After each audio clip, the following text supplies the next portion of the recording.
What if the price of bringing a puppet's dream to life was almost losing your own dream? Before he was a real boy, Pinocchio was a miracle. One carved from ambition, tested by temptation, and saved by a wish.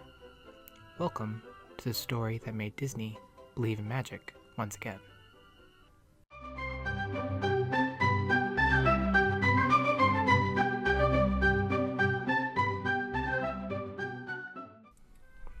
Released in 1940, just 3 years after Snow White, Walt Disney set out to prove lightning could strike twice. He had a brand new studio in Burbank, hundreds of artists, and one goal: to make something even more alive. But this wasn't just another fairy tale. It was darker, stranger, and far more human.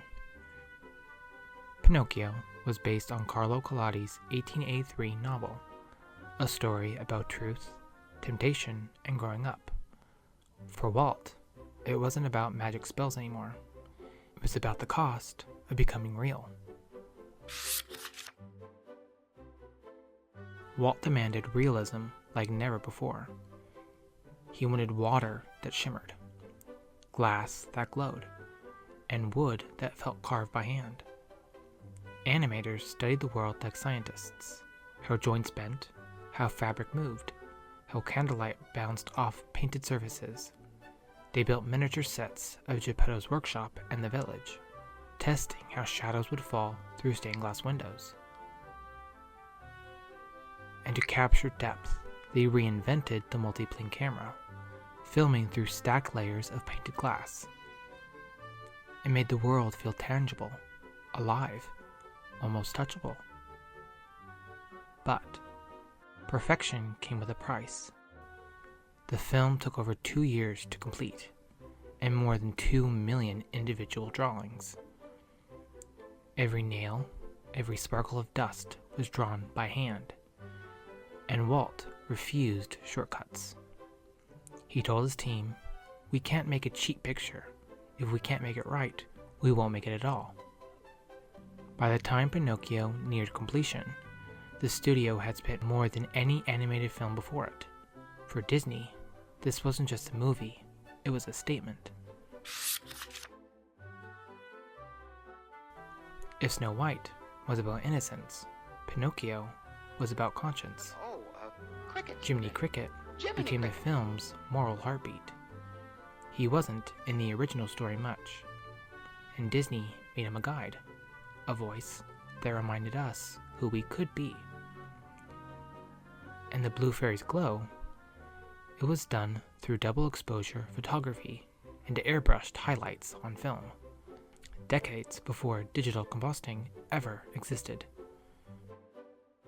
And the themes ran deeper than any Disney film before it.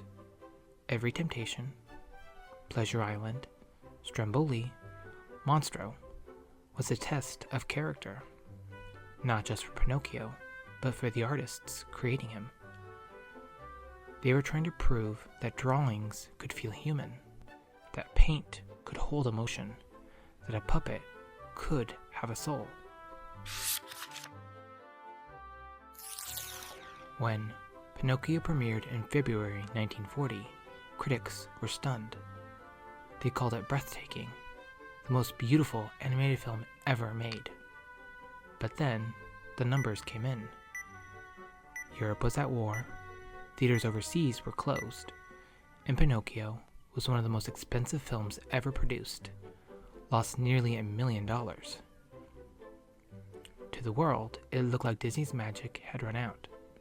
But Walt refused to see it that way.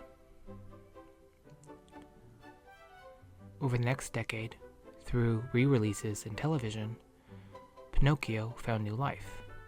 Audiences began to see it for what it was, not a failure, but a masterpiece, way ahead of its time. And slowly, its profits returned, along with its legend.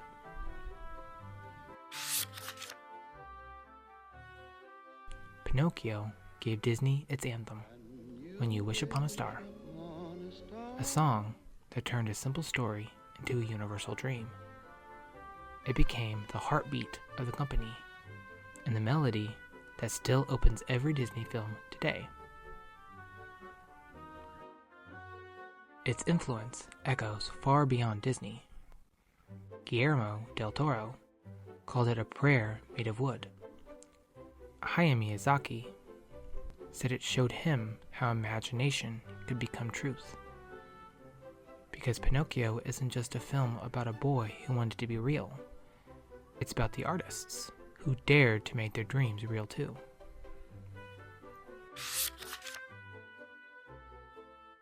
Pinocchio proved that art can fail and still last forever.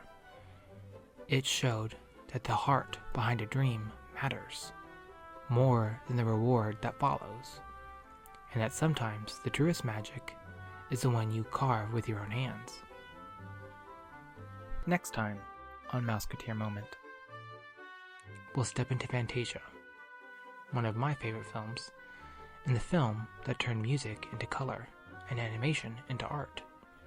If you enjoyed exploring the story behind Pinocchio, hit like, subscribe, and stay tuned, because there's much more magic behind the curtain to come. Thank you.